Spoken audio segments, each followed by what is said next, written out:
দৌড়াচ্ছ কেন? দাঁড়াও দাঁড়াও।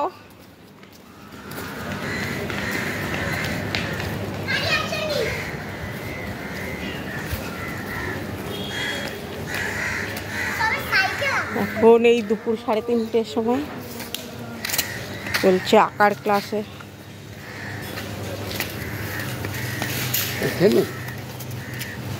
চলো আঁকার ক্লাসে যেতে যেতে দেখো মাছ দেখে ঝুলতে আরম্ভ করেছে। খেলে নিল। আবার চলো চলো, ওদিকে দেরি হয়ে যাবে আঁকার ক্লাসে। চলো, দৌড়াবে না।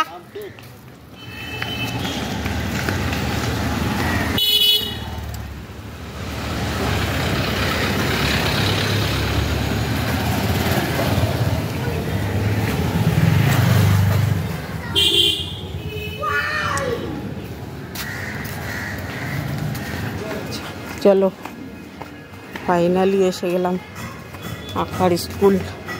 সামনে একটা মন্দির, কালী মন্দির।